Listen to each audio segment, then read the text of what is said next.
کے لیے درود اور سلام محمد اور آل محمد کے لیے صلوات پڑھیں۔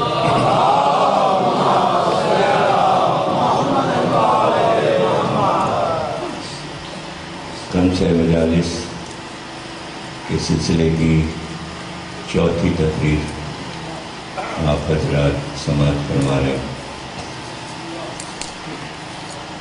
آج کی اس تقریر کے لیے فرمائش ہوئی ہے کہ مولا علی کی شادی کے سلسلے میں کچھ گفتگو کریں۔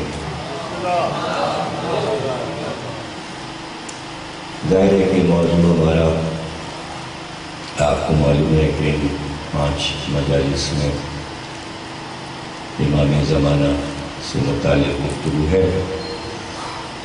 کوشش کریں گے کہ دونوں موضوع ایک ساتھ کہیں پر آ جائیں۔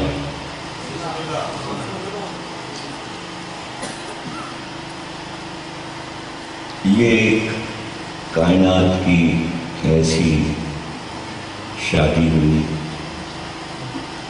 کہ جس میں لا شریک بھی شریک تھا،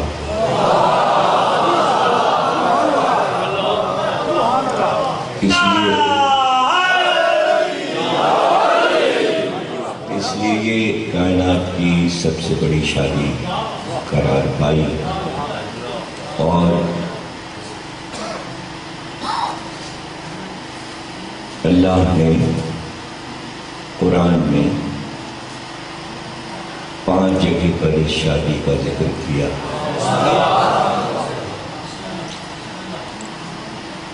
کبھی لڑکے والا بن کر ذکر کیا اور کبھی لڑکی والا بن کر۔ تو جہاں دامادی کا ذکر کرتا ہے اور لفظ صہرن استعمال کرتا ہے تو اس طرف سے گفتگو کر رہا ہے، اور کبھی پورا سورہ اتارتا ہے شادی کے بارے میں، جسے سورہ رحمان کہتے ہیں۔ قرآن کا 55واں سورہ، اور اسی سورے میں اس نے تفصیل کے ساتھ شادی کا بھی ذکر کیا ہے اور پورے جہیز کا بھی ذکر کیا۔ جتنی نعمات سورہ رحمان میں گنوائی گئی ہیں سب بی بی زہرا کا جہیز ہے،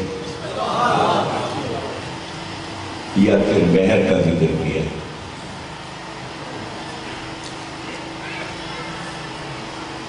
اور خصوصی طور پر جس طرح تمام سورے قرآن کے جو ہیں ان کے کئی نام ہیں، اور نام کے ساتھ خطابات الگ ہیں۔ جیسے سورہ الحمد کے بہت سے نام ہیں لیکن خطاب بھی کئی ہیں۔ ام الکتاب سورہ الحمد کا خطاب ہے، سبع مثانی خطاب ہے۔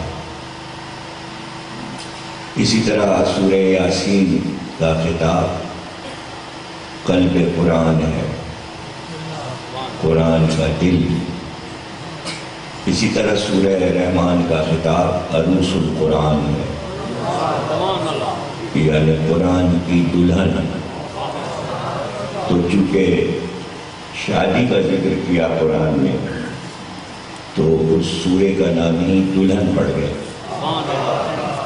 اتنا اس لیے کہتے ہیں عروس القرآن کہ جس طرح دلہن کو سجایا جاتا ہے اسی طرح اللہ نے سورہ رحمان کو سجایا۔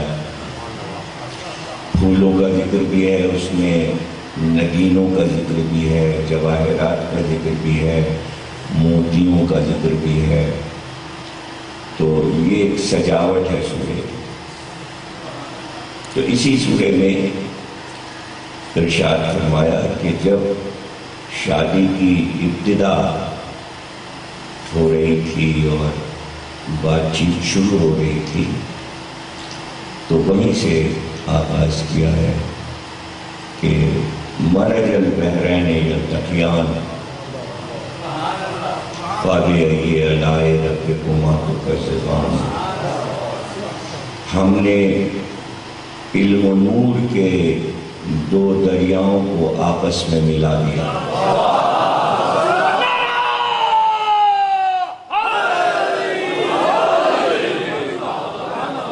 اور اس کو ہم نے عالم انسانیت کے لیے نعمت قرار دیا، یعنی مولا علی اور شہزادی کونین کی شادی انسانیت کے لیے نعمت بن گئی، اور جب وہ نعمت بن گئی پھر ارشاد فرمایا یخرج منہما اللؤلؤ والمرجان، جب وہ دونوں دریا ملتے ہیں تو اس میں سے دو موتی نکلتے ہیں۔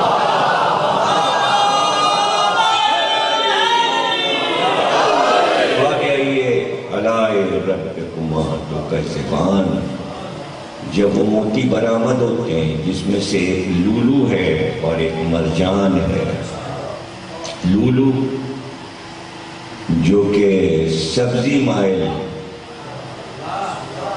اور مرجان جو کہ سرخ ہے، ایک کا رنگ سبز ہے ایک کا رنگ سرخ ہے، اور یہ دونوں یعنی ہیرا جو ہے وہ کان سے نکلتا ہے، جواہرات کان سے نکلتے ہیں، لیکن یہ دو قیمتی اشیاء سمندر سے نکلتی ہیں، موتی بھی اور مرجان بھی۔ مرجان آپ کو پتہ ہے کہ میرے ہاتھ میں ہے یہ والا، یہ مرجان، تو یہ سمندر سے نکلتا ہے اور یہ سرخ ہوتا ہے، اس کا درخت ہوتا ہے مرجان کا، سمندر کی تہ میں۔ تو اشارہ کیا کہ جب دو علم و نور کے دریا ملتے ہیں تو ہم دو موتی نعمت بنا کر عالم انسانیت کو دیتے ہیں۔ اسی سورے میں اللہ نے اپنے عجائبات بیان کیے، اور اسی میں یہ ساری نعمات کو گنوا کر یہ بھی کہا کہ اگر نکل سکتے ہو تو ہماری کائنات سے نکل جاؤ، اگر نہیں مانتے تم ان نعمات کو اور کفران نعمت کر رہے ہو تو جاؤ پھر۔ تو یہاں پر جملہ استعمال کیا کہ میری کائنات کے دونوں کناروں سے نکل جاؤ۔ یہ دو کنارے کیا ہیں؟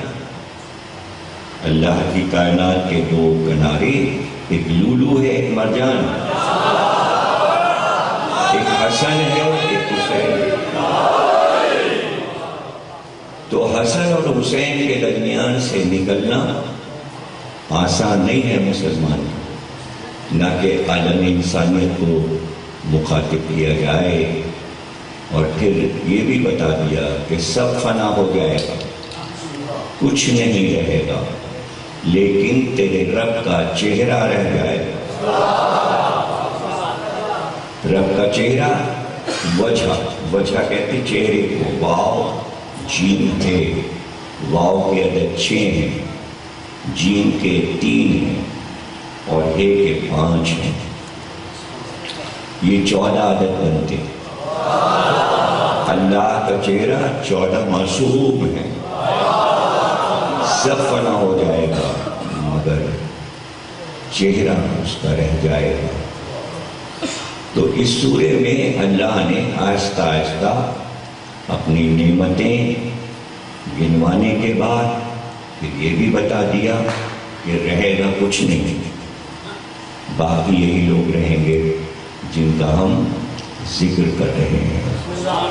تو یہ جو آیت میں نے آپ کے سامنے سب سے پہلے پڑھی کہ علم و نور کے دریاؤں کو ملا دیا گیا، تو یہ جس وقت بات ہوئی تھی، شادی طے ہو گئی تھی، اور اللہ نے شادی کو طے کرنے کے بعد عرش پر اس شادی کا جشن منایا، جشن منایا اور اپنی تمام آسمانی مخلوقات کو اپنی بارگاہ میں طلب کیا، اور طلب کرنے کے بعد اعلان کیا کہ ہم نے یہ ارادہ کیا کہ ہم علی اور فاطمہ کا عہد کرتے ہیں۔ تو پوری رات وہ جشن ہوا، طوبہ کی چھاؤں میں نور کا منبر رکھا گیا، نور کا منبر رکھا گیا، اور پھر اللہ نے اپنی مخلوقات سے یہ کہا، جس میں روحانی مخلوقات اور مادی مخلوقات دونوں شامل ہیں، یعنی چاند، سورج اور ستارے بھی، سب کو مخاطب کر کے کہا کہ ہم یہ چاہتے ہیں کہ ہم علی کا رشتہ نبی کے گھر بھجوائیں۔ تو تم میں سے کون ہے جو اس رشتے کو لے کر جائے؟ جبریل یہ اس لیے ہوا کہ تو یہ نہ کہے کہ ہم سے نہیں کہا تھا۔ شادی میں لوگ برا مان جاتے ہیں کہ ہم سے نہیں کہا، تو اس لیے پہلے اللہ نے موقع دیا کہ جو شریک ہونا چاہے اس میں یہ سعادت حاصل کرے۔ تو جبریل نے سب سے پہلے کہا کہ میں رشتہ لے کر جاؤں،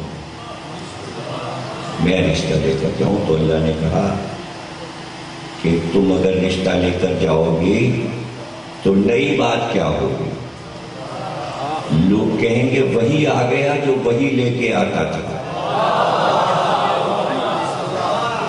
خیر سے جب بچے ہوں گے تو جھولا جھلانے جانا، سعادت تم کو بھی ملے گی۔ لیکن ہم یہ چاہتے ہیں کہ شادی کی ابتدا جو ہو اس میں ہماری ایک خاص مخلوق جائے۔ اور پھر اللہ نے سب سے پہلے چاند سے پوچھا کہ کیا تو علی کا رشتہ لے کر حبیب کے گلی میں جائے گا؟ تو چاند نے گھبرا کے کہا کہ میں نہیں جاؤں گا، اس لیے کہ جب میں تیرے محبوب کی گلی میں جاتا ہوں تو وہ انگلی اٹھاتا ہے، میں کٹ کے رہ جاتا ہوں۔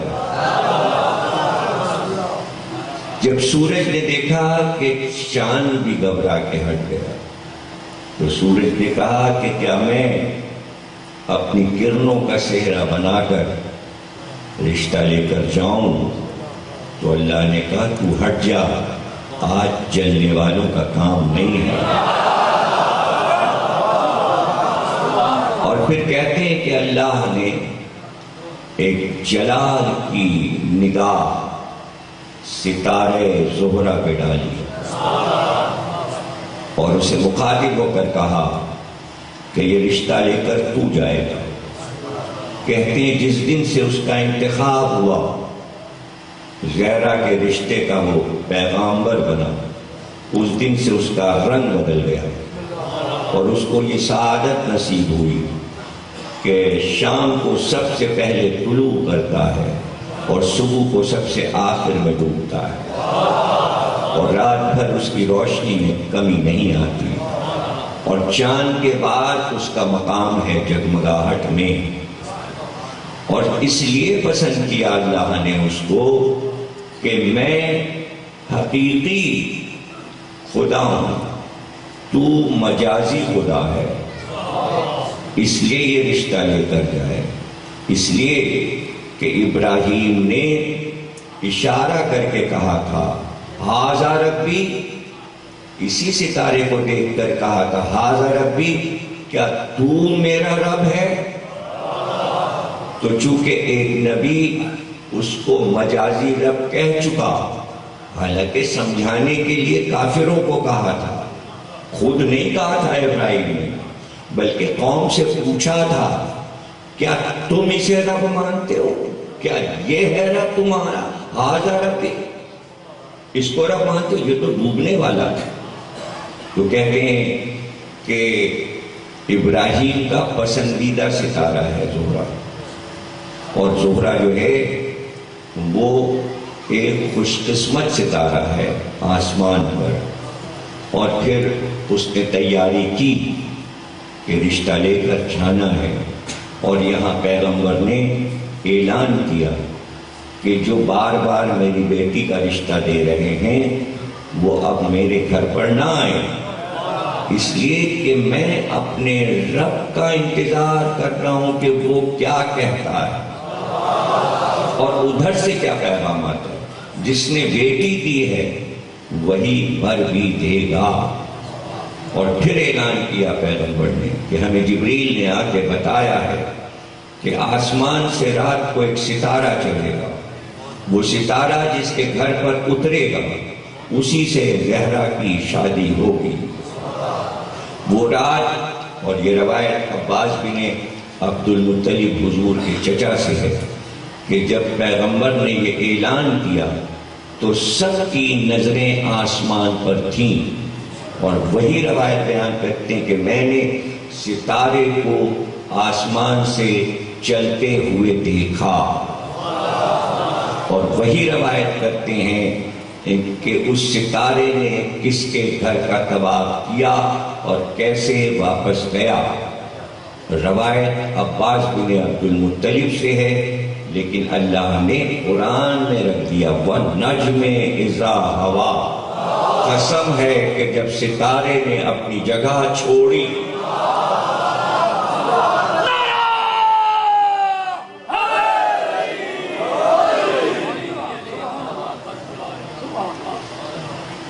اور اسی وقت پیغمبر کی لاڈلی بیٹی صحن خانہ میں آئی، اور اس کی بھی نگاہ آسمان پر تھی۔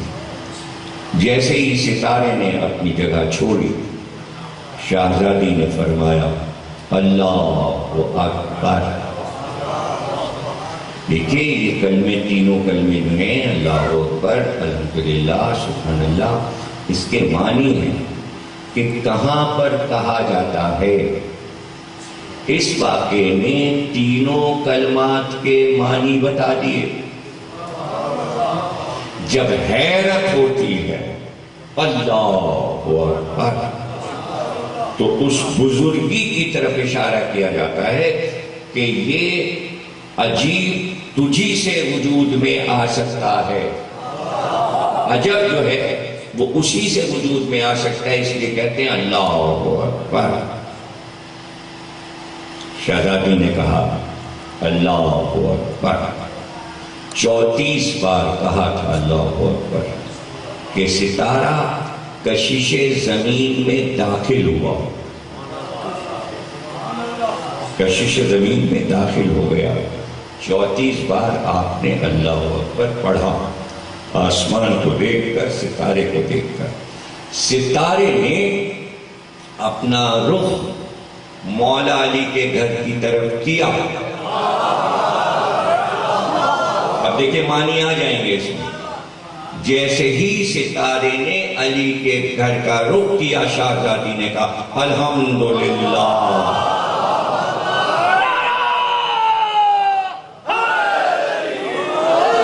الحمدللہ، اور 33 بار کہا تھا الحمدللہ کہ ستارے نے علی کے گھر کا طواف کیا، اور طواف کر کے واپس چلا۔ جب واپس جا رہا تھا تو شہزادی کہہ رہی تھی سبحان اللہ، سبحان اللہ۔ تو گویا شادی سے پہلے اللہ نے علی کے باراتیوں کو تحفے میں تسبیح دے دی۔ تسبیح ملی ہے جناب فاطمہ کی طرف سے، تو یہ تسبیح علی اور فاطمہ کی شادی کی یادگار ہے، چونکہ اس شادی کو اللہ نے نعمت کہا ہے، تو اگر کوئی نعمت طلب کرنا ہے تو یہ تسبیح ضروری ہے، اور اگر کسی نعمت کا شکریہ ادا کرنا ہے تو تسبیح ضروری ہے۔ نماز بھی نعمت ہے، اس کا شکریہ ادا کیجئے تسبیح کے ذریعے، اور حدیث یہی ہے کہ جس نے تسبیح زہرا نہیں پڑھی اس کی نماز قبول نہیں ہے۔ اور اس تسبیح کی عظمت یہ ہے کہ صفین کی لڑائی میں مولا علی تلوار چلا رہے تھے، اور اس وقت راوی نے پوچھ لیا کہ کیا آپ تسبیح زہرا ہمیشہ پڑھتے ہیں؟ آپ نے فرمایا ہاں، جس وقت تلوار چلا رہا ہو تو اس وقت بھی پڑھ رہا ہو، حالت جنگ میں بھی یہ تسبیح نہیں چھوڑتا۔ تو یہ تو اس تسبیح کی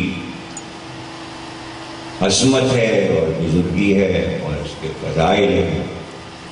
جب رشتہ ستارہ لے کر آ گیا اور لوگوں کو یہ بات پتہ چل گئی کہ قدرت کا فیصلہ ہے، پھر اس رات ایک فرشتہ پیغمبر کی خدمت میں آیا اور اس نے آ کر یہ کہا کہ نور کے دونوں دریاؤں کو ملا دیجئے اور عرش اعظم کے دونوں ستاروں کو آپس میں ملا دیجئے۔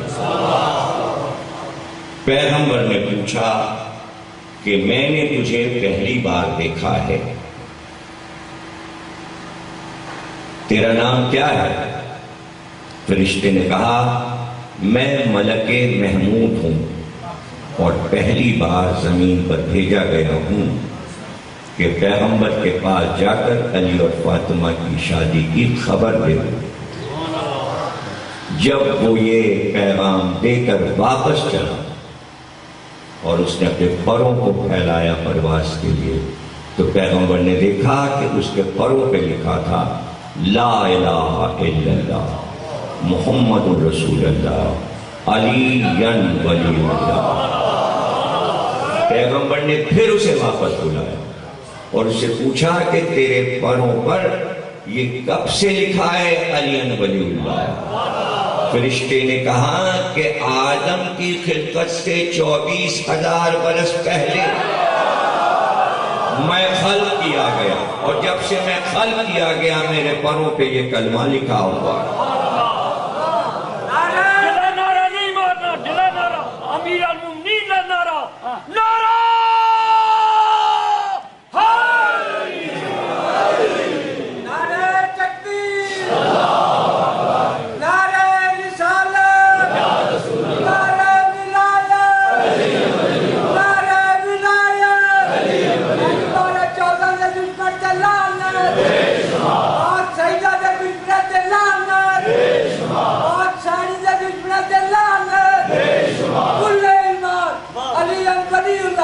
دونوں ہاتھ بلند کر کے نعرہ ہے۔ تھوڑا سا پانی میں بنے۔ وہی رات تھی کہ جب اللہ نے عرش پر عالم نور میں نور کا منبر رکھا گیا اور اس پہ راجیل فرشتہ بیٹھا، اور اللہ کے حکم سے اس نے خطبہ عقد پڑھا اور سب شادی میں شریک ہوئے، یعنی نکاح عرش پر پہلے ہوا۔ اب یہ آپ کسی بھی شیعہ سنی کی کتاب میں پڑھیں گے تو آپ یہ جملہ پائیں گے کہ علی اور فاطمہ کا عقد عرش پر ہوا۔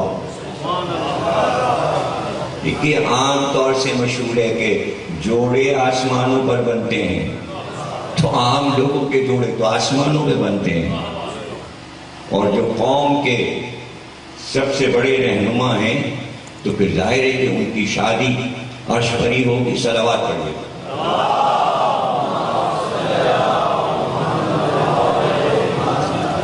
اس وقت فرشتوں نے اللہ کی خدمت میں یہ عرض کیا کہ عقد کا خطبہ ہو چکا، ہمارا انعام کہاں ہے؟ فرشتوں نے اس شادی کی خوشی میں انعام کہیے یا نیک مانگا؟ اللہ نے کہا کہ سب کا نیک توبہ پر ہے،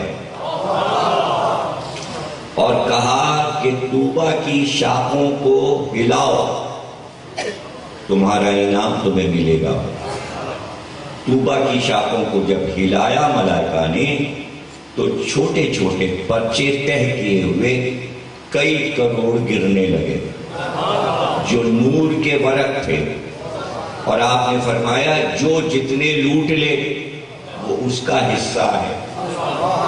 تو ظاہر فرشتوں نے کوشش کی ہوگی کہ زیادہ سے زیادہ وہ لوٹ لے اور میرے حصے میں آئیں، لیکن جب سب کے حصے میں آ گئے اور سب نے بہت بہت سارے اٹھا لیے تو پھر پوچھا پروردگار اس پرچے میں کیا لکھا ہے؟ کہا ایک ایک پرچے میں علی کے ایک ایک شیعہ کا نام لکھا ہے۔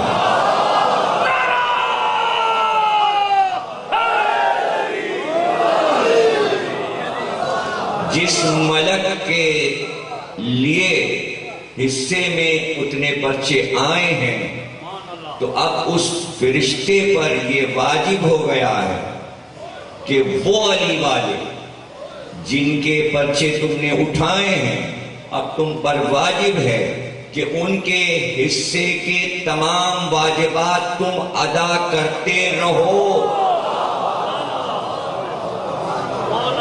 یہی تمہاری شادی کا تحفہ ہے۔ اس سے اچھا تحفہ کیا ملتا فرشتوں کو کہ کتنی عبادتوں کا حصہ مل گیا ان کو۔ تو اب آپ کو کیا پتا کہ آپ نے یہاں 2 رکعت پڑھی اور وہاں آپ کے حصے کی 50 رکعت اس نے پڑھ دی، وقت کر دیا انگلی پہ نام لے کر۔ اب یہ بھی باتیں وہ ہیں کہ جن پہ یقین آتا نہیں۔ ہمارا تو یقین یہ کہ ہم نے تو فرشتوں ہی کو نہیں دیکھا، ہماری سمجھ میں تو جبریل ہی نہیں آتے، میکائیل سمجھ میں نہیں آتے، ملک الموت سمجھ میں نہیں آتے، ہماری سمجھ میں اللہ نہیں آتا۔ کچھ کہہ رہا ہوں کہ یہ ساری روایتیں کیسے سمجھ میں آئیں گی؟ لیکن اس میں کا کوئی ایک بچہ بھی اٹھ کے مجھ سے یہ کہے گا کہ یہ ساری چیزیں دکھائی تو نہیں دے رہی، ہمارا ایمان یقین پر قائم ہے، اور یقین اس لیے کہ کہنے والا سچا تھا، بتانے والا سچا تھا، اس میں جھوٹ کا شائبہ نہیں ہو سکتا۔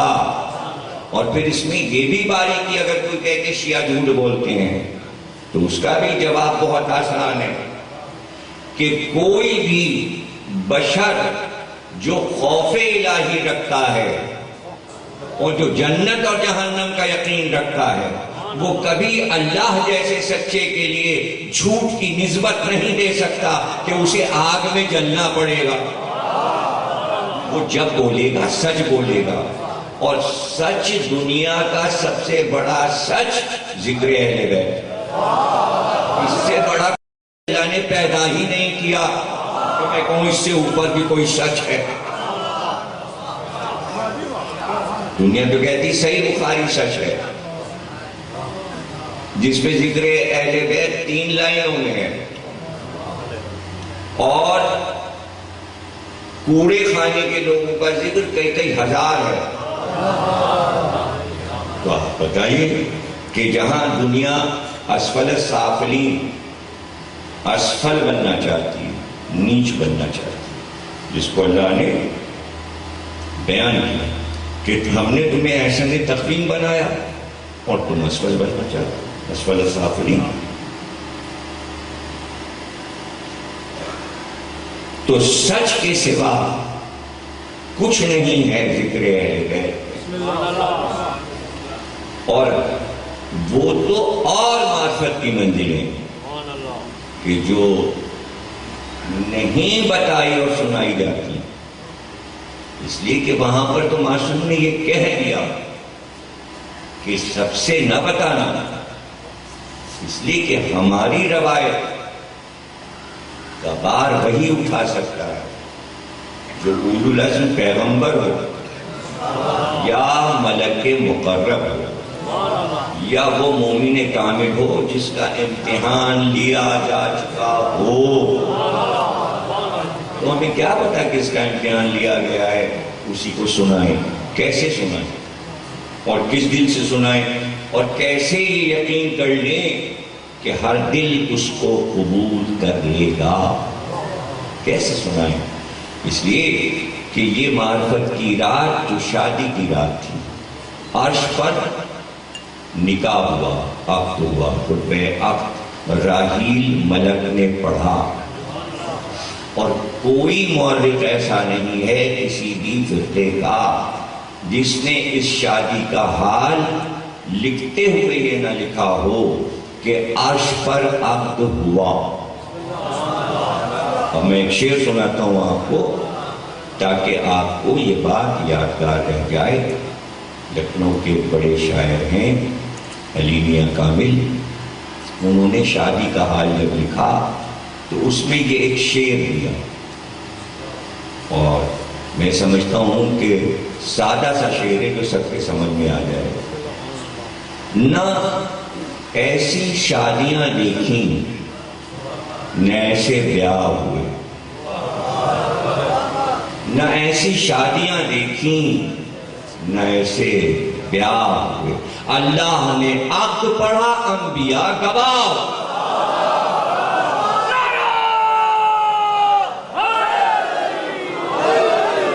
نہ ایسی شادیاں دیکھی نہ ایسے بیاہ، خدا نے عقد پڑھا انبیاء گواہ. اور ایک اور شاعر درد دل آبادی کا آپ کو سناتے ہیں، ایک ربائی سناتے ہیں، 4 مصرے سنیے. چونکہ ابھی عرش پہ عقد ہوا ہے اور رشتہ آیا ہے، ابھی میں نے شادی پڑھنا نہیں شروع کی، تو چونکہ ابھی نسبت کی بات ہو گئی اس لیے شروع میں کا شعر آپ کو سنا دوں. درد دل آبادی کہتے ہیں کہ پیغام نبی کی دختر کا لانے کو بہت سے لائے تھے. پیغام نبی کی دختر کا لانے کو بہت سے لائے تھے، منظور کسے احمد نے کیا یہ پوچھو حیدر والوں سے. پیغام نبی کی دختر کا لانے کو بہت سے لائے تھے، منظور کسے احمد نے کیا یہ پوچھو حیدر والوں سے. اللہ کے گھر کا لڑکا تھا، لڑکی تھی پیغمبر کے گھر کی، کرتے ہیں قرابت عالی نسب اے درد برابر والوں سے.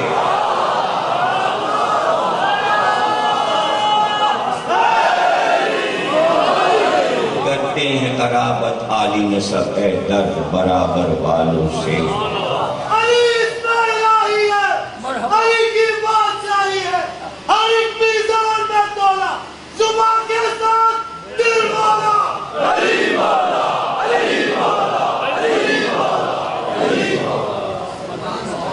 پھر وہ دن نمودار ہوا جس دن شادی طے تھی. کہتے ہیں وہ 14 رجب کی تاریخ تھی.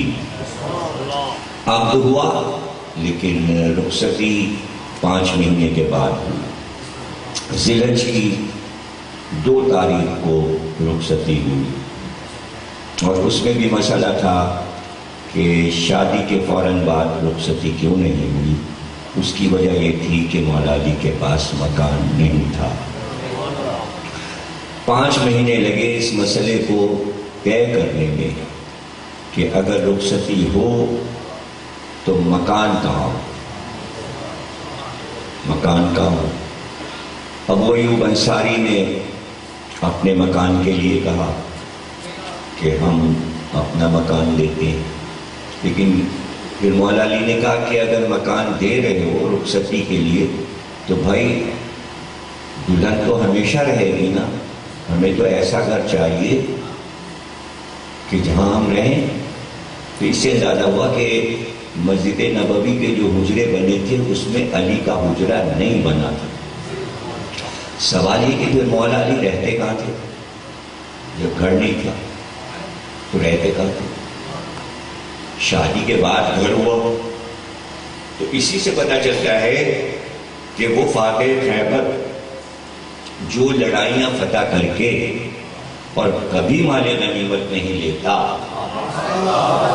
اس نے کبھی اپنا حصہ نہیں لیا، ورنہ ایک نہیں 1000 مکان مدینے میں علی کے بن جاتے۔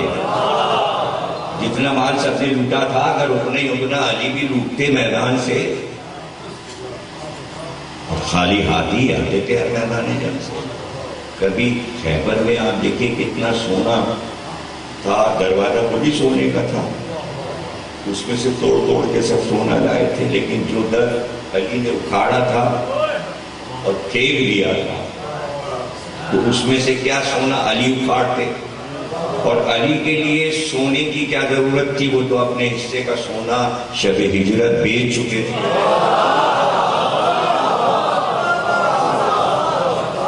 علی سنا لے کے اب سونا یوں بھی مرد پہ حرام ہے، اور علی تو سونا چھو بھی نہیں سکتے تھے۔ تو سوال یہ ہے کہ مکان کے مسئلے کو اس طرح حل کیا گیا کہ رخصتی ہو کر ابو ایوب انصاری کے گھر میں آئے شہزادی، لیکن پھر ام سلمہ نے اپنا مکان پیش کر دیا رہائش کے لیے کہ علی اور فاطمہ میرے ساتھ میرے اس گھر میں رہیں۔ تو جناب ام سلمہ کے گھر میں قیام رہا۔ اب وہ مکان جو رسول اللہ کا ہے وہ سیپریٹ مکان رسول اللہ کا تھا، بیویوں کے الگ الگ تھا، یعنی جس میں رسول اللہ رہتے تھے، جس میں رسول اللہ کی بیٹی شادی سے پہلے رہتی تھی، اس میں کوئی بیوی نہیں رہتی تھی۔ دراصل وہی گھر جناب سیدہ کا ہے، اس لیے کہ اس گھر میں پھر کوئی نہیں رہا، سب کے حجرے الگ الگ تھے، اسی میں رسول اللہ دفن ہیں۔ اپنے گھر میں جو جناب سیدہ کا گھر ہے،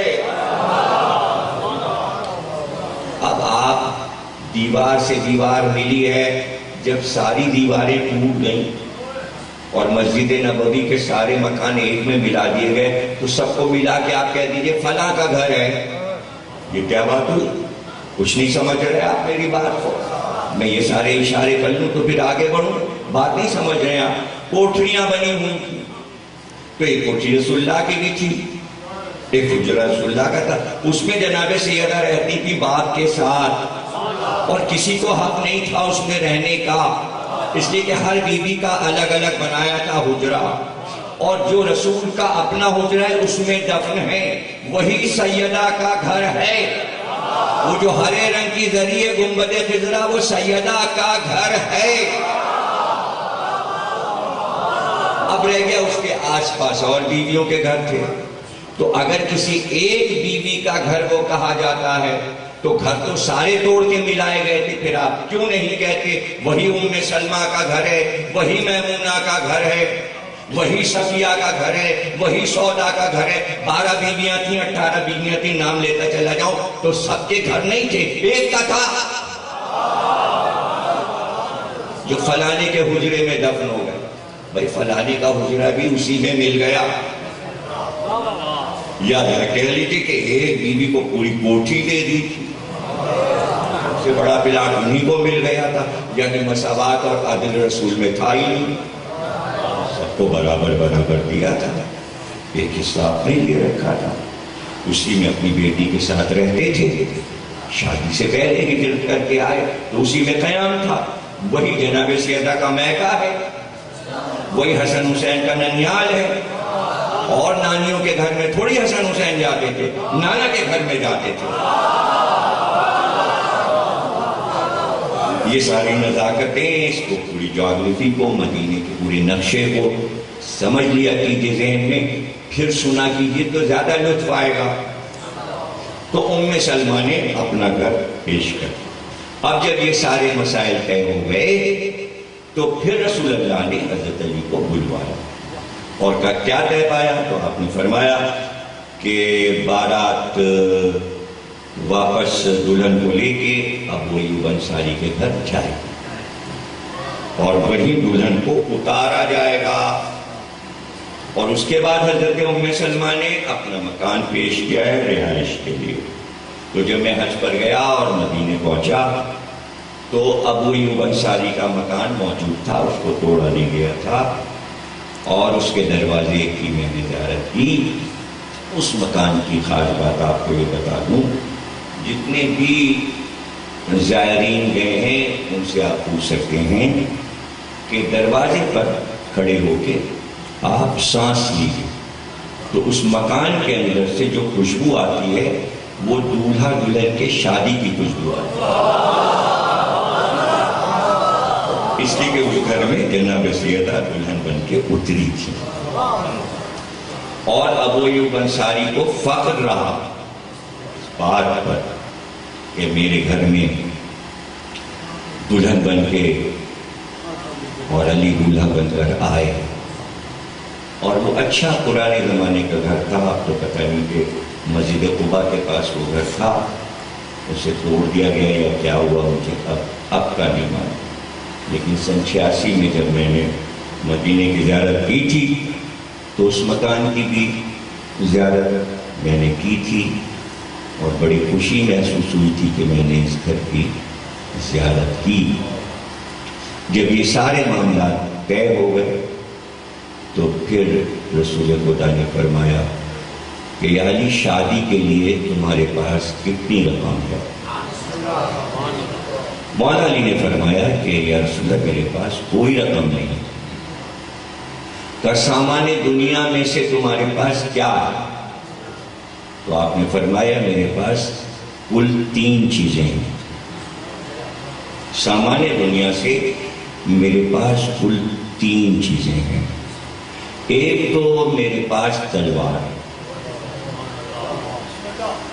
جو میری تلوار ہے جس سے میں جہاد کرتا ہوں، ایک میرا گھوڑا ہے جس پہ میں سواری کرتا ہوں، اور تیسری میری زرہ ہے۔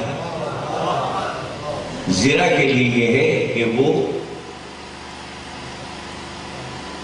بادشاہ حبشہ نے تحفے میں بھیجی تھی، اور رسول اللہ نے مولا علی کو وہ عنایت کی تھی زرہ۔ تو آپ نے فرمایا کہ گھوڑا تمہارے کام کا ہے اور تلوار بھی تمہارے کام کی ہے، لیکن زرہ تمہارے جیسے بہادر کے لیے بیکار ہے۔ تو کہتے ہیں اس کے بعد مولا علی نے پھر کسی لڑائی میں زرہ نہیں پہنا، کسی لڑائی میں زرہ نہیں پہنا۔ بات سے بات نکلتی ہے مالک اشتر نے وہ زمانہ نہیں دیکھا تھا جو رسول اللہ کا زمانہ تھا، اس لیے کہ وہ آئے بہت دیر میں تھے، تیسری خلافت کے آخری دور میں مدینے آئے تھے، اس کے بعد مولا علی خلیفہ وقت ہو گئے، اور پھر مالک اشتر یمن واپس نہیں گئے، مولا کے ساتھ رہے اور پھر ساری جنگوں میں شریک ہوئے۔ تو انہوں نے کسی لڑائی میں مالک اشتر نے مولا کو لڑتے نہیں دیکھا، بدر، احد، خندق، خیبر، حنین مالک اشتر نے نہیں دیکھا تھا۔ تو پہلی بار مالک اشتر نے جمل صفین و نہروان دیکھی، تو صفین میں مولا علی 60 سال کی عمر سے زیادہ ہو چکے تھے۔ تو کسی نے جا کے مالک اشتر سے کہا کہ آدھی روٹی بھی نہیں کھاتے، آدھی روٹی بھی نہیں کھاتے، اور ہائے ابو طالب کے بیٹے کی غذا بالکل کم رہ گئی اور اتنی بڑی لڑائی ہمیں لڑنا ہے۔ یہ بات کسی نے جا کے مالک اشتر سے کہی۔ مالک اشتر نے آ کے مولا سے کہا کہ مولا کچھ لوگوں کو تشویش ہے کہ آپ کی غذا کم ہو گئی اور آپ آدھی جو کی روٹی کھا کے پانی پی لیتے ہیں، تو بڑی فکر ہے لوگوں کو۔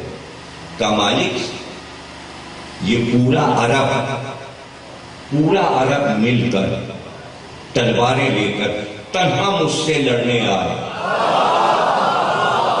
پھر بھی علی فاتح رہے گا اس عمر میں بھی۔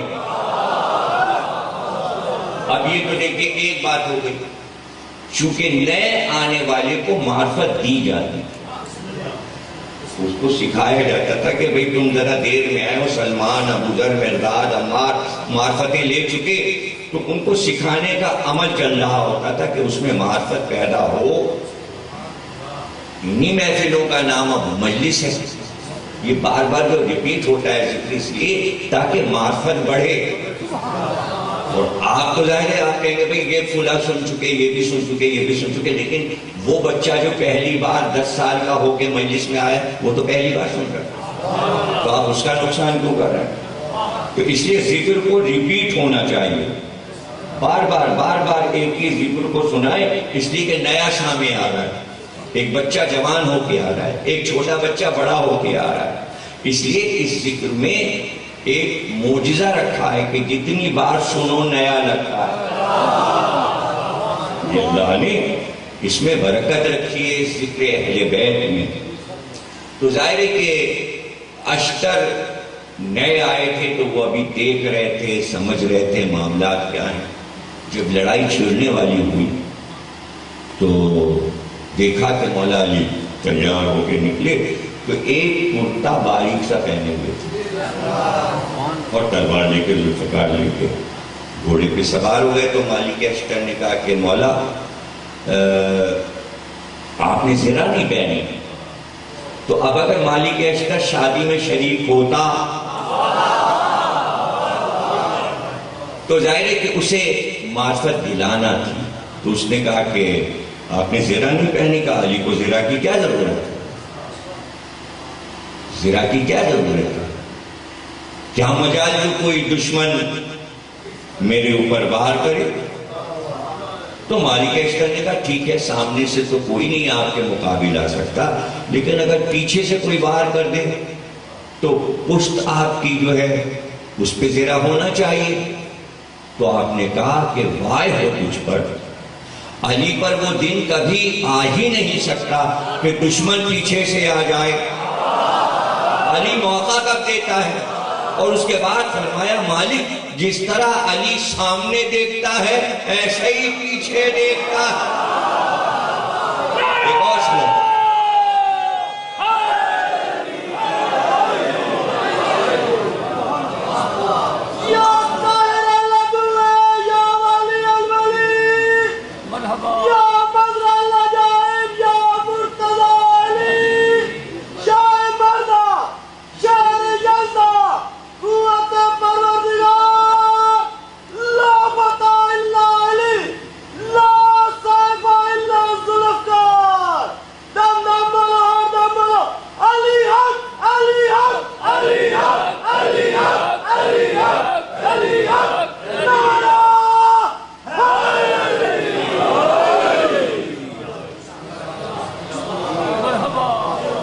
رسول اللہ نے فرمایا کہ علی زرہ بیچ ڈالو اور تمہیں زرہ کی ضرورت نہیں ہے۔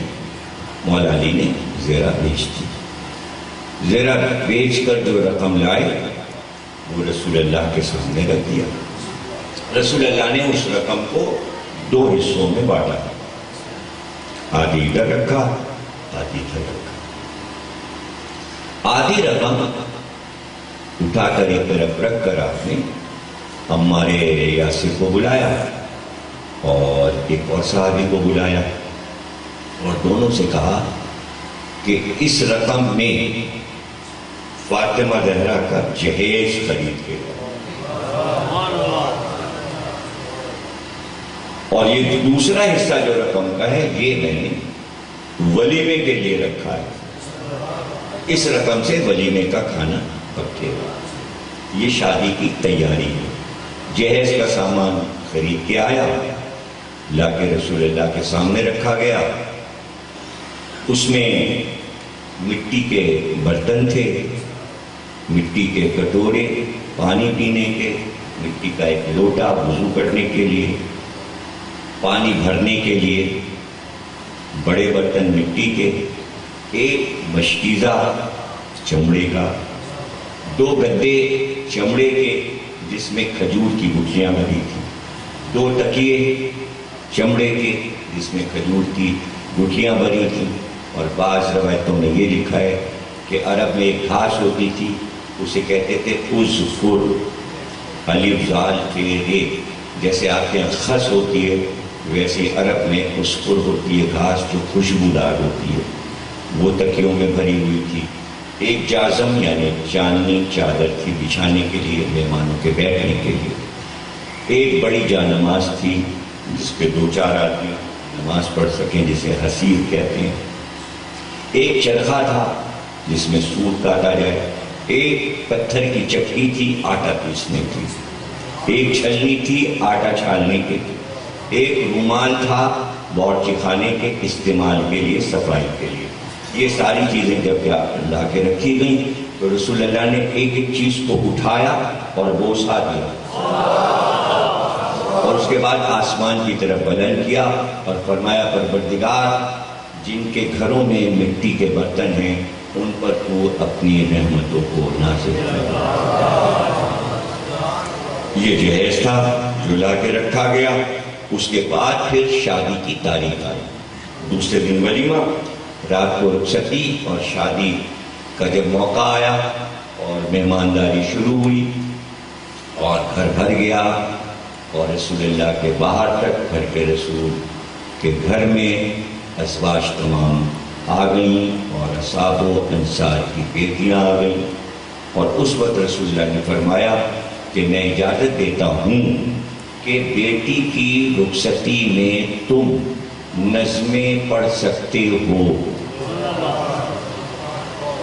تو تمام ازواج نے سب کے نام لکھیں کہ سب نے اشعار کہے مولا علی اور جناب فاطمہ کی شان میں، اور وہ سارے اشعار اس وقت پڑھے گئے جب بیوی کو رخصت کیا گیا اور ہماری میں بٹھایا گیا، تو رسول اللہ کی تمام بیویاں ناقے کے آگے آگے وہ اشعار پڑھتی ہوئی چلیں کہ عظیم انسان کے گھر عظیم رسول کی بیٹی بیاہ کر جا رہی ہے۔ ساری نظموں کا موضوع یہی تھا، جس کو مختلف طریقے سے تمام بیویوں نے، جس میں خصوصی طور پہ جو نظمیں پڑھی گئی ہیں وہ موجود ہیں کتابوں میں، اور آپ دیکھ سکتے ہیں جناب فاطمہ کی سوانح حیات آغا سلطان دہلوی کی سب سے مشہور کتاب ہے، اس میں یہ نظمیں موجود ہیں جس میں حضرت عائشہ، حضرت حفصہ، حضرت ام سلمہ نے جناب سیدہ کی شان میں نظمیں کہیں اور راستے میں پڑھتی ہوئی گئیں۔ یہ بھی اس میں لکھا ہے کہ راستے میں پڑھتی ہوئی گئیں، اور جب آپ کو دلہن بنانے کا وقت آیا کہ رخصتی ہوگی اور جناب سیدہ کو دلہن بنا کے سجایا گیا، تو یہ ذمہ داری جناب ام سلمہ کی تھی، اور اسماء انصاریہ جو بی بی کی ایک کنیز ہے انصار میں سے، جو ہر وقت بی بی کی خدمت میں رہتی تھی، یہ جناب فضہ کے آنے سے پہلے کے واقعات ہیں، اس لیے کہ فضہ 7 ہجری میں خیبر کے بعد آئی۔ ام ایمن جو کہ رسول اللہ کی پرانی کنیز ہیں وہ بہت بوڑھی ہو گئی تھیں، تو یہ خدمات جناب ام سلمہ اور اسماء انصاریہ نے اس کو بجا لائے، اور اس طرح ہوا کہ وہ سامان نکالا گیا جو جناب خدیجہ نے وصیت میں چھوڑا تھا۔ اس میں کوئی زیادہ سامان نہیں تھا، ایک صندوق میں صرف ایک کرتا جناب خدیجہ نے اپنی شادی کا یہ کہہ کر رکھوایا تھا کہ جب بیٹی کی شادی ہو تو شادی پر اس کو پہنایا جائے۔ کہتے ہیں کہ وہ کرتا اتنا قیمتی تھا کہ مصر کا پورا خراج بھی ادا ہو تو اس کرتے کی قیمت ادا نہیں ہو سکتی تھی۔ یہ جناب خدیجہ کی وصیت میں کرتا رکھا گیا تھا، اور ایک گلوبن جناب خدیجہ نے جو مال اپنا تھا جو لٹایا تھا اسلام پر سے، اس میں سے یہ گلوبن وہ ہر وقت پہنے رہتی تھیں، اور آخر وقت میں وہ گلوبن اتار کر صندوق میں رکھ کر وصیت کی تھی کہ شادی کے وقت میری بیٹی کو یہ گلوبن پہنانا۔ شاید جناب خدیجہ کو یہ علم ہو گیا تھا کہ جب شادی ہوگی اور ہجرت کے بعد ظاہر ہے کہ کچھ بھی نہیں ہوگا تو میری بیٹی کیسے رخصت ہوگی، تو اس وقت یہ اہتمام ہوا، اور جب کہتے ہیں کہ وہ کرتا جناب خدیجہ کا جناب سیدہ کو پہنایا گیا تو آپ کی آنکھ میں آنسو آئے، ماں کو یاد کر کے رونے لگی اس گلوبن کو دیکھ کے۔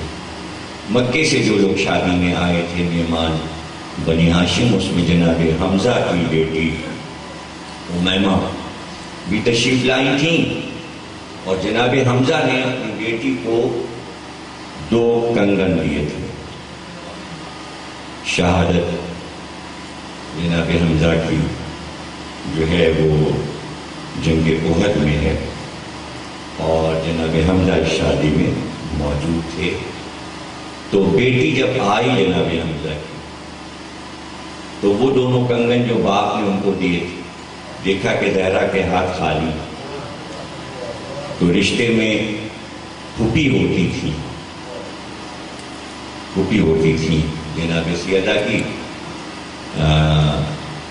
عمر میں کم تھی، لیکن وہ کنگن دونوں چاندی کے تھے. تو آپ نے زعفران بازار سے منگوا کے زعفران سے ان کنگنوں کو رنگا. وہ زرد ہو گئے، سونے کے لگنے لگے، اور وہ بی بی کے ہاتھ میں پہنا دیے رخصتی کے وقت. لیکن یہ تو سب دنیا کی باتیں ہیں جو میں نے آپ کو سنا دی کہ کچھ ماں نے رکھا تھا، کچھ پھوپھی نے دے دیا، اور اس طرح سیدہ دلہن بنی. لیکن میں یہ سمجھتا ہوں، اور جو کہ روحانی دنیا کی باتیں اور معرفت کی جو پہلے بھی میں نے عرض کی تھی، کہ مشاط قدرت نے سیدہ کو دلہن بنایا، اور ایسی دلہن اولین و آخرین میں نہیں سجائی گئی، اور وہ اس نے پروردگار سے سجائی گئی. وَالشَّمْسِ وَضُحَاهَا کا جھومر پہ لگا، والقمر کا ٹیکا ماتھے پہ لگا، ابنانا و ابناکم کے کنگن پہنائے گئے، سورہ ادھم کی ست لڑی گلے میں ڈالی گئی، وازپن کی انگوٹھیاں ہاتھوں میں پہنائی گئیں، بسم اللہ کا گلوبند گلے میں پہنایا گیا. ماں کو نظم اذا ہوا کے ستاروں سے بھرا گیا، اور اس طرح یہ دلہن رخصت ہوئی. اور ادھر جب دولہا کو سجایا گیا تو قل کفی باللہ شہیدن بینی و بینکم کا کمر میں پٹکا باندھا گیا، سر پہ سیرا بندہ قل لا سلکم علیہ اجرا الا المودۃ فی القربى. اس طرح مولا دولہا بنے اور اس طرح زہرا دلہن بنی. صلوات پڑھیے.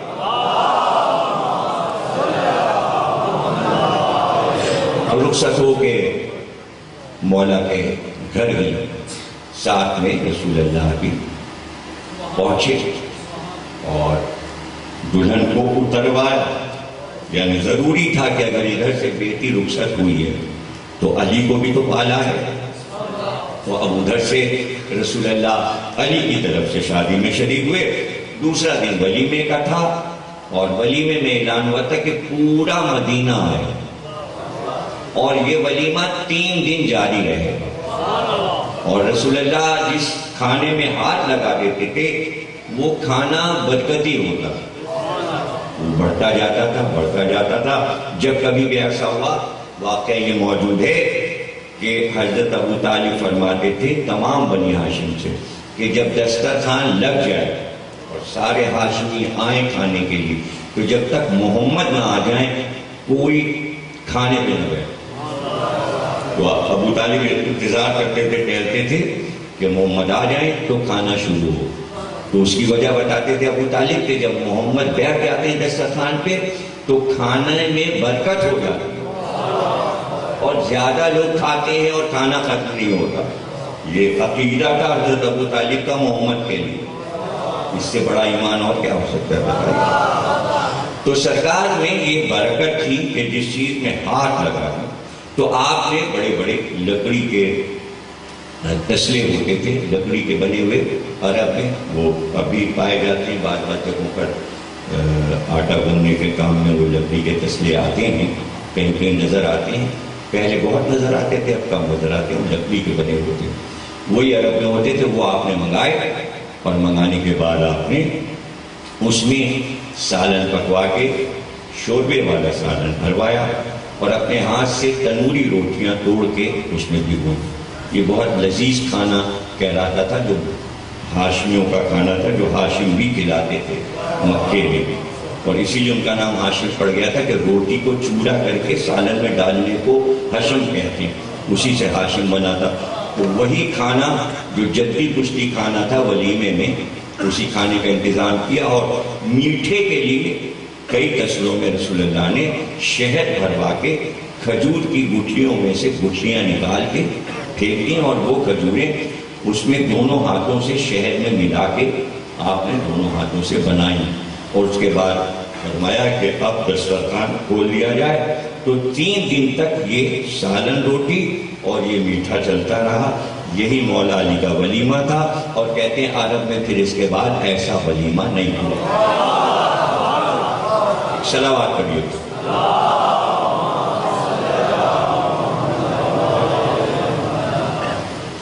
اب سوال یہ ہے کہ میں نے آیت آپ کو سنائی تھی، شادی جو ہے دنیا کے لیے ہوتی ہے. ہر آدمی دنیا کے لیے شادی کرتا ہے، اپنی نسل چلانے کے لیے. یہ شادی مرضی الہی سے ہوئی ہے اور اللہ کے لیے ہوئی ہے. یعنی کوئی چیز دنیا میں کام نہیں آئے گی. چونکہ شادی اللہ کروا رہا ہے تو اولاد بھی اللہ کو چاہیے. اور صرف حسن حسین پہ بات نہیں رک جائے گی. یعنی جتنی اولاد ہوگی سب دین کے کام آئے گی، چاہے وہ بیٹے ہوں یا بیٹی. سمجھنا، اس لیے اللہ کی نگرانی میں شادی ہو رہی ہے کہ یہ پورا گھرانہ، یہ پوری نسل جو ہے وہ ہمارا کام کرے گی. اگر کوئی انکار کر دے کہ یہ فضائل ہم نہیں مانتے، یہ معجزے نہیں مانتے، تم کچھ نہ مانو، یہ تو مانو گے کہ یہ پورا سلسلہ اللہ کے کام آیا. اگر یہ دنیا کا کام کرتے تو ہم دیکھتے کہ خلفاء تخت پہ بیٹھ جاتے، پھر تو یہی تخت پہ ہوتے نا. انہیں روک کون سکتا تھا؟ آپ کہتے ہیں کہ علی نے تلوار کیوں نہیں نکالی. اگر نکال لیتے تو پھر دنیا کا کام کرتے نا، تو پھر کون خلیفہ ہوتا؟ علی نے گوشہ نشینی اس لیے اختیار کی کہ ہم اس کے لیے ہیں اور یہ حکومت تمہارے لیے ہے. یہ فرق ہے، اس فرق کو سمجھ لیجئے. جب سب اس کے لیے ہوں گے تو وہی نگراں ہے، اور پھر معجزے بھی ہو سکتے ہیں اور پھر سب کچھ ہو سکتا ہے. وہاں پریشانی یہ کہ آپ نے دنیا لے لی. جب آپ نے دنیا لے لی تو آپ کو معجزہ کیسے ملے گا؟ ٹاسک مل گیا، آپ بیٹھے رہیے، تب کیجئے حکومت. اب آپ کو معجزہ نہیں ملے گا، آپ کو روحانیت نہیں ملے گی. آپ کے لیے یہ پیغام نہیں آئے گا کہ بخشش کروا لیجئے گا امت کی. یہ کتنی حیرتناک بات ہے. فرقہ کوئی سا ہو، جب بخشش کا معاملہ آتا ہے تو جاہل سے جاہل یہ کہتا ہے کہ بخشش حسن اور حسین کروائیں گے، جنت خرید لی اور شفاعت خرید لی کے نعرے لگے. اس سے تو کوئی انکار نہیں کر سکتا کہ حسن حسین کے علاوہ تو کوئی شفاعت کرے گا نہیں. تو یہاں پہ تو ہو گئی معذوری. تو بتائیے جب آخرت میں جانا ہے تو یہاں خلافت کو مان کے کیا کریں؟ جب شفاعت وہ کریں گے تو انہی کو مانتے رہیے، بس ختم. خلافت شفاعت نہیں کروائے، دولت کسی کو بخشواتی نہیں ہے. یہاں دولت دیکھیے کبھی خواب میں نہیں دیکھی تھی حکومت اور وہ کیا جانے حکومت اور دولت کیا ہوتی ہے. انہیں کیا پتا 10,000 سال پرانی حکومت تھی ایران کی، دنیا کی سب سے قیمتی حکومت تھی. سمجھ رہے ہیں؟ ایسے جواہرات، ایسے محلات، ایسے لباس کہیں کائنات میں نہیں پائے جاتے، کہیں نہیں پائے جاتے. سب مسلمانوں نے لوٹ لیے، لوٹلا ہے، پورا ایران لوٹ رہا ہے. تو وہ کیا ہو گئے؟ خالی ہاتھ ہو گئے. شاہی گھرانے والے 12,000 سال پرانی سلطنت لوٹ لی اور وہ اپنے گھروں سے بے گھر ہو گئے نا، بے گھر ہو گئے. تو جنہوں نے سونے کے جھولوں میں پرورش پائی تھی، جواہرات جن کے قدموں میں لٹتے تھے، وہ بڑے لوگ ہیں یا عرب کے بدو؟ جنہوں نے حکومت دیکھی نہیں، سو گئے آپ سے میں نے کہا تھا موضوع کو موضوع سے ملانا ہے، آپ کو تو تیار رہنا چاہیے تھا کہ یہ کریں گے کیا، یہ کرنے والے کیا ہیں، آپ کو یہ سوچنا چاہیے تھا کہ یہ امام زمانہ تک پہنچیں گے کیسے، آپ سوچ چلے جا رہے ہیں، آپ کے بات سمجھ میں نہیں آ رہی، ابھی شادی ختم تھوڑی ہوئی ہے،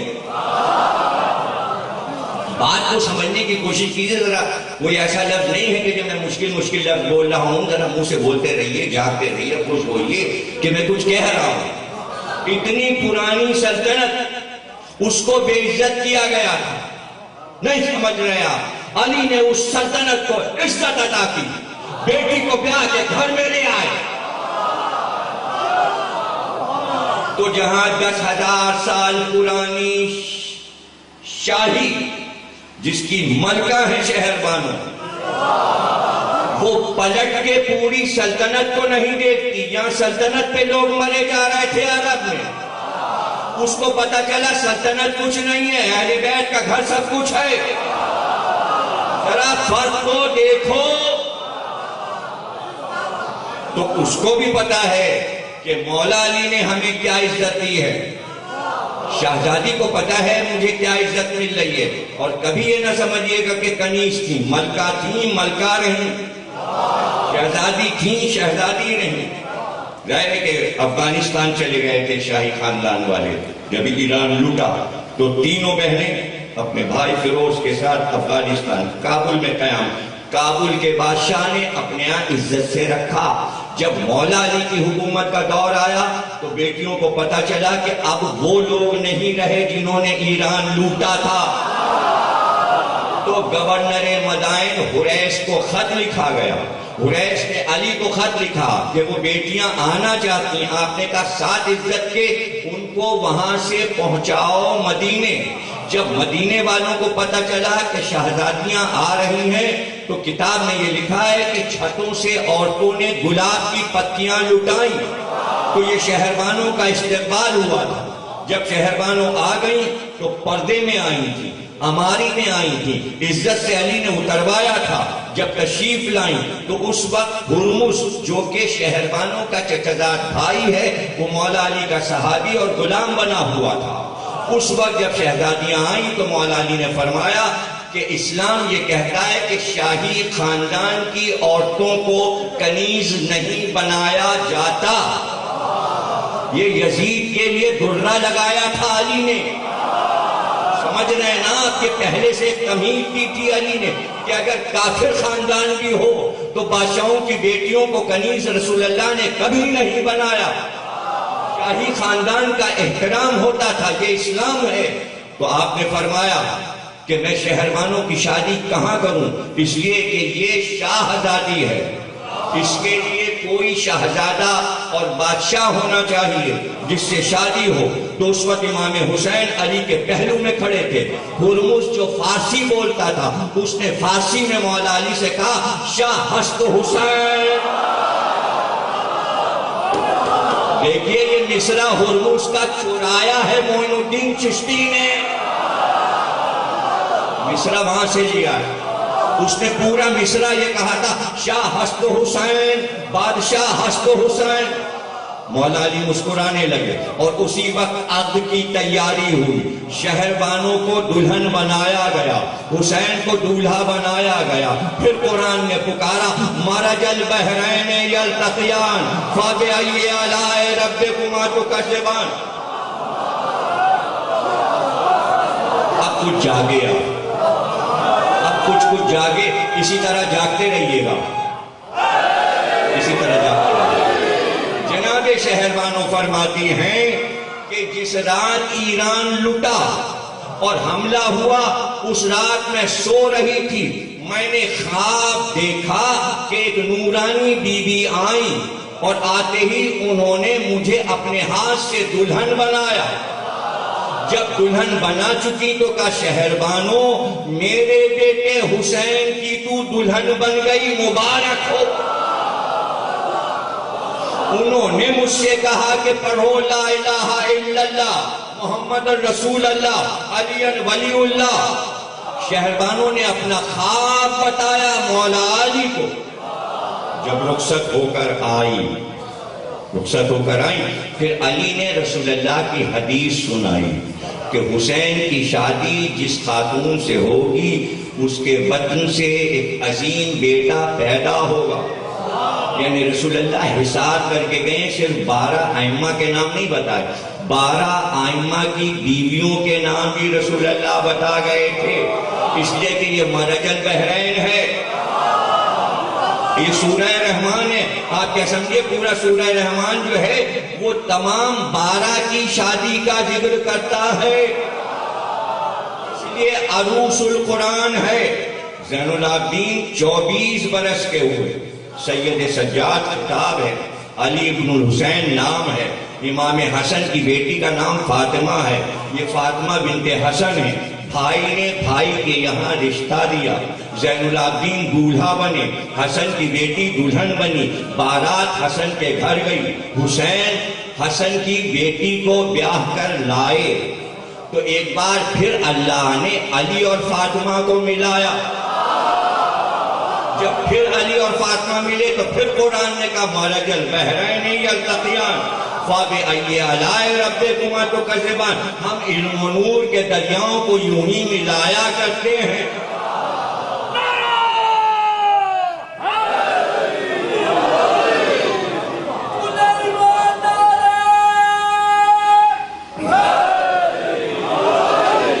اب لوگ کہتے ہیں کہ صاحب یہ کیا بات ہے کہ بڑے حسن تھے چھوٹے حسین تھے، امامت کا سلسلہ حسین سے کیوں چلا حسن سے کیوں نہ چلا؟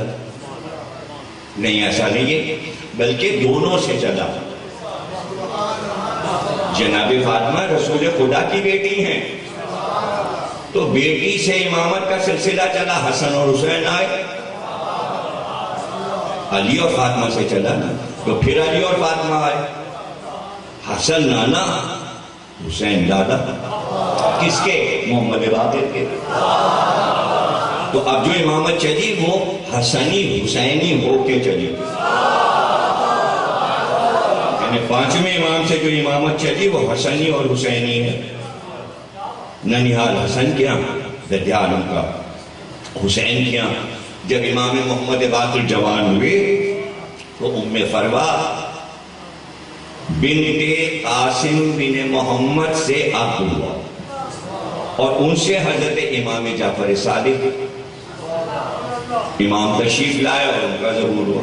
امام صادق کی شادی اسپین کی شہزادی حمیدہ خاتون سے ہوئی تو امام موسی کاظم کا ظہور ہوا. امام موسی کاظم کی شادی جناب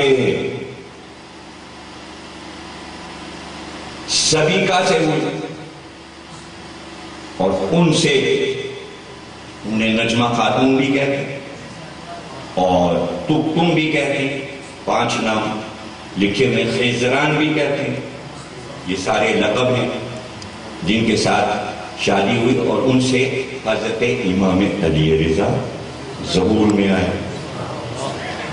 پھر ان سے امام رضا علیہ السلام کی شادی جو ہوئی ان کا نام لکھا ہوا ہے کہ آتکا خاتون سے ہوئی اور ان سے حضرت امام محمد تقی پیدا ہوئی. امام محمد تقی علیہ السلام کی شادی سمائنہ خاتون سے ہوئی تو امام علی نقی علیہ السلام پیدا ہوئی. امام علی نقی علیہ السلام کی شادی حدیثہ خاتون سے ہوئی تو امام حسن عسکری علیہ السلام پیدا ہوئی. اب یہ مرج البحرین ہو رہا ہے.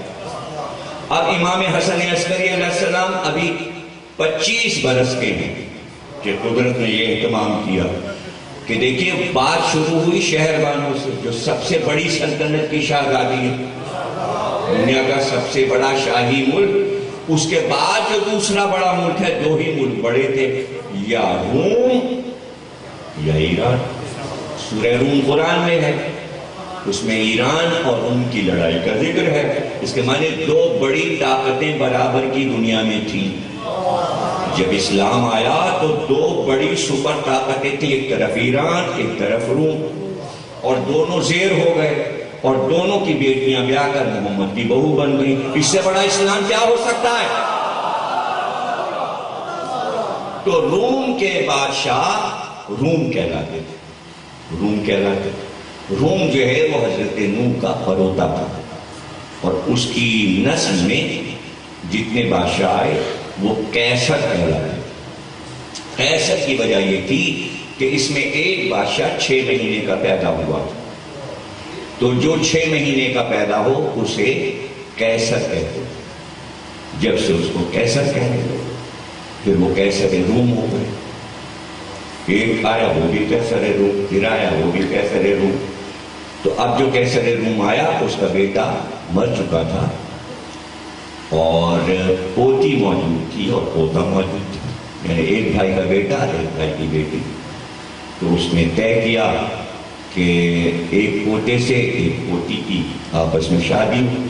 اس کی تیاریاں ہوئی مہینوں سے، ظاہر ہے اتنی بڑی سلطنت تھی، روم کی سلطنت تھی، سجاوٹیں ہوئیں، سلیبیں لگائی گئیں، شامیانے لگے اور سونے چاندی کے سارے ظروف اور برتن اور پھول اور گلدستے اور تخت بچھائے گئے اور ہزاروں مہمان آئے۔ اور جب آگ کا وقت آیا اور دولہا کو لایا گیا تو ایک بار تیز طوفان آیا اور وہ ساری سلیبیں ٹوٹ ٹوٹ کے گرنے لگے، تخت بھی ٹوٹ گئے، جو سجاوٹیں تھیں اور تصویریں لگی تھیں سب ٹوٹ۔ تو پھر قیصر روم نے کہا کہ یہ منوس لگتا ہے پوتا میرا دوسرے پوتے سے شاید، 3 پوتے تھے اس کے، 3-4 بیٹوں سے جو بیٹے تھے، اور ایک بیٹے سے بیٹی تھی 9 سال کی عمر تھی جس کا نام نرجس ہے۔ اور یہ سب جو میں سنا رہا ہوں یہ راوی نہیں ہے، یہ نرجس خاتون کو سنا کہ پھر میرے دادا نے دوسرے بیٹے سے نسبت لگا کے تیاری کی اور پھر تاریخ مقرر ہوئی، اسی طرح سجاوٹ ہوئی اور پھر سب کچھ تباہ ہو گیا۔ پھر تیسرے بیٹے سے سلسلہ ہوا، وہ بھی اسی طرح سب تباہ اور برباد ہو گیا۔ تو قیصر روم بیمار پڑ گیا صدمے میں، اور یہ کہتی ہیں کہ میں صدمے میں بیمار پڑ گئی کہ یہ کیا ہو رہا۔ پھر اس بیماری کی حالت میں جبکہ مجھے تیز بخار تھا اور میں غشی میں تھی، میں نے خواب دیکھا کہ ایک بی بی نورانی آئی اور انہوں نے یہ کہا کہ نرجس تو میری بہو ہے، تو میرے بیٹے سے بیاہی جائے گی، لیکن بس تجھے یہ کام کرنا ہے کہ ابھی تیرے یہاں سے ایک لشکر روانہ ہونے والا ہے، اس لشکر میں تو شامل ہو کر مردانہ لباس پہن کر گھوڑے پہ بیٹھ کر لشکر کے ساتھ نکل گیا۔ پھر ایک جگہ گرفتاری ہوگی اور بغداد میں تجھ کو بیچا جائے گا، اور پھر میرا بیٹا کسی طرح بھی تجھ کو حفاظت کے ساتھ اپنے پاس بلا لے گا۔ نرجس خاتون کہتی پھر ایسا ہی ہوا، بغداد میں دجلہ میں کشتیوں میں رکھ کر سب قیدیوں کو لائے اور اس میں فروغ کا انتظام سوداگر کر رہا تھا کہ امام نے اپنے ایک خاص غلام بشیر کو بھیجا رقم لے کر کہ دیکھو وہ کنیز کی پہچان یہ ہے کہ اس کے چہرے پہ نقاب پڑی ہوگی اور وہ بار بار کہہ رہی ہوگی کہ میں کسی کے ہاتھ فروخت نہیں ہو سکتی اس لیے کہ مجھے خریدنے والا آنے والا ہے۔ اور پھر بشیر کہتا ہے میں اسی وقت پہنچا اور جو رقم وہ مانگ رہا تھا میں نے دے دیا، میں اونٹ لے گیا تھا، ہماری لے گیا تھا، میں نے اس بی بی کو ہماری میں بٹھایا اور راستے بھر وہ بی بی بشیر کو پورا سفر کا حال سناتی رہی۔ ان کو لے کر جب گھر پہ آیا گیا تو امام کی پھوپھی یعنی امام حسن علیہ السلام کی پھوپھی حکیمہ خاتون کی خدمت میں انہیں پیش کر دیا گیا، اور امام علی نقی علیہ السلام نے فرمایا کہ ان کو تمام آداب آل محمد آپ بتا دیجئے۔ تمام آداب آل محمد انہیں بتا دیجئے، بہت جلد تمام علوم آل محمد امام کی بیٹی، امام کی بہن، امام کی پھوپھی نے سکھا دی۔ امام حسن علیہ السلام کی پھوپھی ہیں حکیمہ خاتون، امام کی بیٹی ہیں، امام کی بہن ہیں، امام کی پھوپھی ہیں، اور جب آپ سامنے زیارت کے لیے جائیں تو وہاں پر آپ کو جو زیارتیں پڑھنا پڑتی ہیں وہ 4 زیارتیں ہیں سامنے کے روضے میں۔ ایک زیارت ہوتی ہے امام علی نقی علیہ السلام کی، ایک زیارت ہوتی ہے امام حسن عسکری علیہ السلام کی، ایک زیارت ہوتی ہے حکیمہ خاتون کی، اور ایک نرجس خاتون کی۔ اس زہی میں 4 قبریں ہیں، یعنی وہیں حکیمہ خاتون بھی ہیں اور نرجس خاتون بھی ہیں۔ اور اس طرح ایک دن وہ آیا کہ نرجس خاتون کو حکیمہ خاتون نے دلہن بنایا، اور امام حسن عسکری علیہ السلام سے نرجس خاتون کا عقد ہوا۔ روم کی شہزادی جو کہ حضرت عیسیٰ کے نائب شمون کی نسل میں ہیں، یعنی سلسلہ عیسیٰ جو ہے آ کر آل محمد میں مل گیا۔ جب حضرت عیسیٰ آئیں گے تو امام مہدی کا ننیال حضرت عیسیٰ کے یہاں ہے، یعنی ایک طرح سے رشتے میں عیسیٰ امام زمانہ کے نانا ہوتے ہیں، اور جناب مریم نانی ہوتی ہیں، ننیال ہے ان کا۔ تو ظاہر ہے کہ جب امام آئیں گے تو ننیال کے لوگ آ کے سب سے پہلے کلمہ پڑھیں گے کہ نہیں پڑھیں گے؟ یا یہ آپ کا ننیال ہے؟ جیسے آپ کا ننیال ہے، آپ کے بھی تو کچھ نانا ہیں نا، لیکن یہ نانا حضرت عیسیٰ ہیں، کیا کہنا ہے؟ اور آپ کے نانا کا کیا کہنا ہے؟ امام حسین کے نانا ہے رسول خدا۔ ایک آپ لوگوں کے نانا، آپ لوگوں کے نصیب میں ایسے ہی نانا لکھے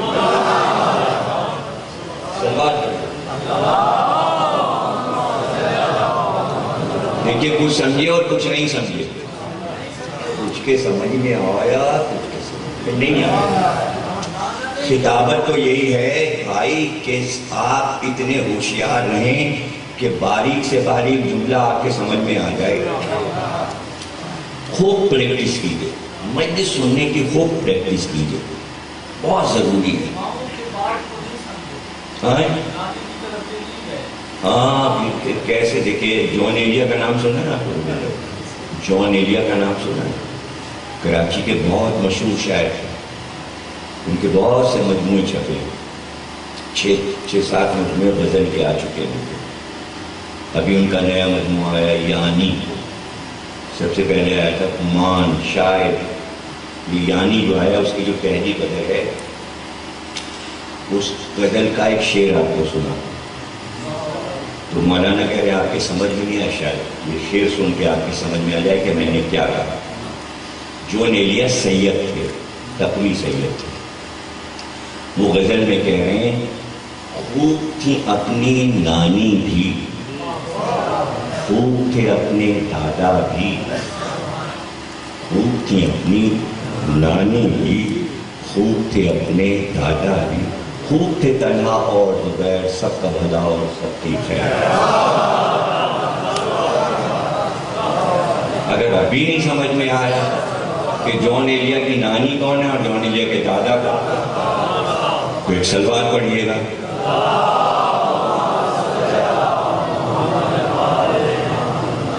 بہرحال تقریر ختم ہو گئی، آپ نے بہت اچھی محبت سے سنا۔ جبار صاحب نے فرمایا کہ کئی لوگوں کی فرمائش تھی کہ شادی کا ذکر ہو، تو میں نے تمام ائمہ کی شادیاں آپ کو سنا دیں۔ اور وہ دن آیا کہ جب حکیمہ خاتون کی خدمت میں نرجس خاتون رہتی تھی، اور روزانہ دن میں آتی تھی اور شام کو اپنے گھر چلی جاتی تھی۔ پھر ایک دن یعنی 14 شعبان کو شام کو جب حکیمہ بی بی میں چلنے کا ارادہ کیا تو حضرت امام حسن عسکری علیہ السلام نے فرمایا آج نہ جائیے، آج نہ جائیے، اس لیے کہ آج کی رات کلمہ باقیہ کا ظہور ہونے والا اور اللہ اپنے نور کو کامل کرنے والا۔ آج کی رات اللہ کا نور کامل ہو جائے گا۔ تو آپ دیکھیں امام کی بیٹی ہیں، امام کی بہن ہیں، سب کچھ سمجھ گئی کہ کیا کہہ رہے ہیں، اور آپ بھی سمجھ گئے ہوں گے کہ ایسی کوئی مشکل بات تو نہیں ہے کہ جو امامت کی زبان آپ نہ سمجھیں۔ تو بی بی نے فرمایا کہ کس زوجہ سے،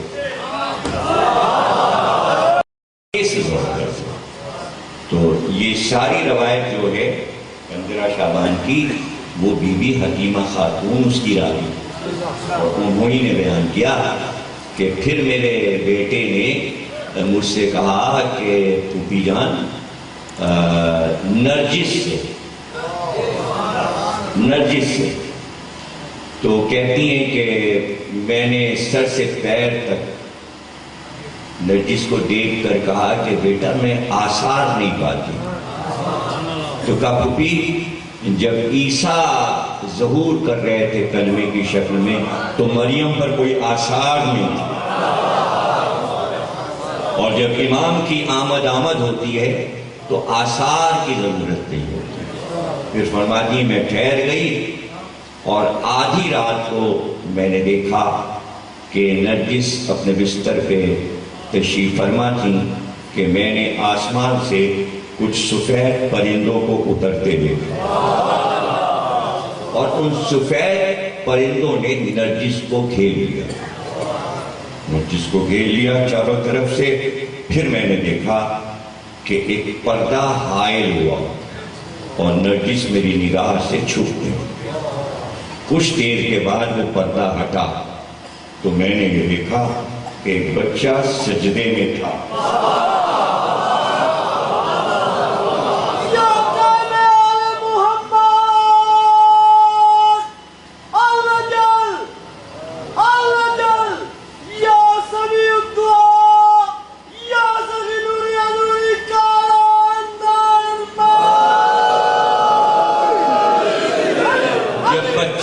سجدے سے سر اٹھایا تو وہ سفید پرندے اس بچے کو لے کر پرواز کر گئے، اور کچھ دیر کے بعد وہ پرندے اس بچے کو لے کر واپس آئے، اور اس بچے کو انہوں نے میری گود میں دے دیا۔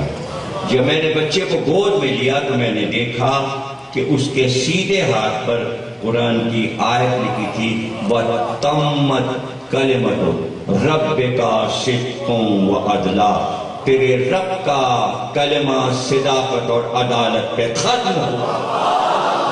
صلوات پڑھیے۔ تیرے رب کا کلمہ صداقت اور عدالت پہ ختم ہوا۔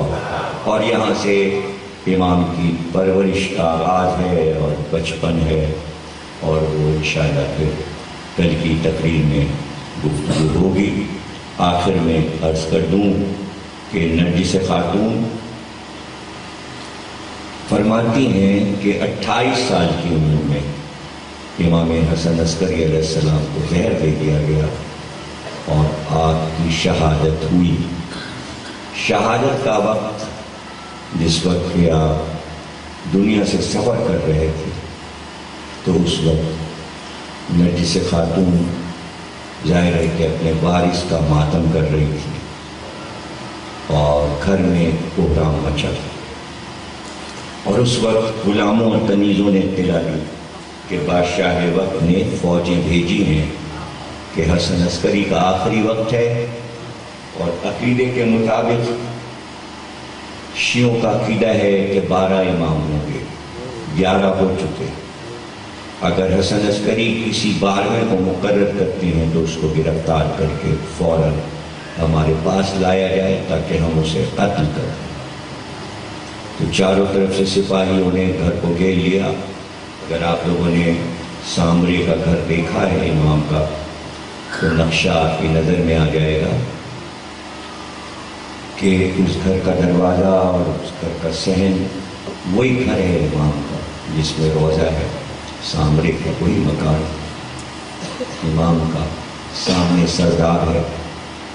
تو نرجس خاتون امام کو گود میں لیے تھیں، اور 5 برس کا سن تھا شہزادے کا، آپ کے امام اصل کا، اور گود میں بچے کو لیے ہوئے امام کی خدمت میں آئی اور رو کر کہا کہ میرے والی، میرے وارث بادشاہ وقت نے گھر کو گھیر لیا اور حکم یہ ہے گھر میں جتنے لوگ ہیں انہیں قتل کر دو، اور اگر کسی کو اپنا نائب بنایا ہے، امام بنایا ہے، تو اس کو بھی ذبح کر دو۔ میرے لیے کیا حکم ہے؟